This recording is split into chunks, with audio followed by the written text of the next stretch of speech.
আপনাকে যে বিষয় আদেশ করা হয়েছে আপনি সে বিষয় পালন করেন।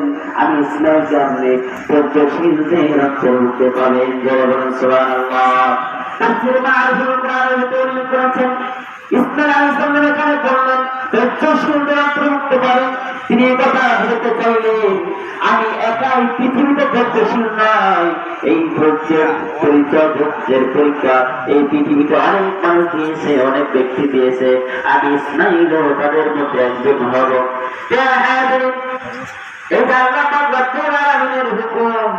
ইব্রাহিম আলাইহিস সালামকে পরীক্ষা করলেন, আদরের নরের মনে কলিজার টুকরা জীবনের শেষ বসে বড় সন্তানকে কুরবানি আদেশ করলেন।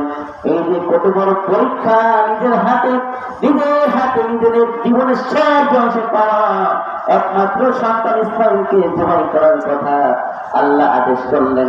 এই যে কত বড় হুকুম, কত বড় একটি পরীক্ষা, এটা ইসমাঈল আলাইহিস সালাম ছাড়া পৃথিবীর কেউ এটা অনুভব করতে পারবে না। প্যারা হাজিরিন, কিন্তু দেখেন আল্লাহ পাক রব্বুল আলামিনের আদেশ পালন করার জন্য পিতা পুত্র যখন নিজেদেরকে প্রস্তুত করলেন, আত্মসমর্পণ করলেন বিরাট ময়দানে, যখন ইসমাঈল আলাইহিস সালাম শুরু করেন, ইব্রাহিম আলাইহিস সালাম শুরু চালালেন, প্যারা হাজিরিন কাটলো না, ইসমাঈল আলাইহিস সালাম কাটলো না।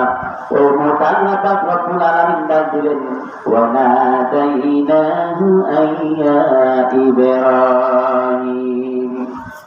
আল্লাহ ডাকেন হে ইব্রাহিম, তোমার স্বপ্ন তুমি বাস্তবায়ন করেছো, তোমাকে স্বপ্নের মাধ্যমে আমি আল্লাহ পাক রব্বুল আলামিন যে বিষয় আদেশ করেছিলাম সেটা তুমি বাস্তবায়ন করেছো, হুকুম পালন করেছো।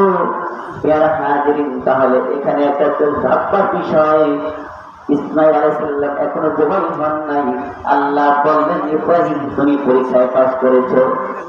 তার মানে প্যারা হাজিরিন, ইসমাঈল আলাইহিস সালামকে জবাই করা আল্লাহর কোন মাকসাদ, আল্লাহর কোন উদ্দেশ্য ছিল না।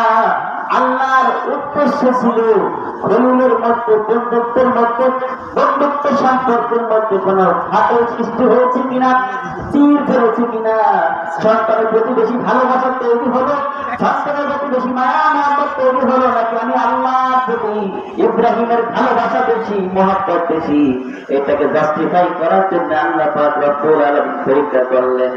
আল্লাহ পাক জানতে চাইলেন, দেখতে চাইলেন ইব্রাহিম তার পরিবার টুকরার নবী জীবনের শেষ বয়সে পাওয়া সন্তানের প্রতি ভালোবাসা, মহব্বত, টান বেশি, নাকি আল্লাহর হুকুমের প্রতি তার শ্রদ্ধা ভক্তি বেশি? সে কি ইসমাঈলের ভালোবাসাকে প্রাধান্য দেয়, নাকি আল্লাহর হুকুমকে প্রাধান্য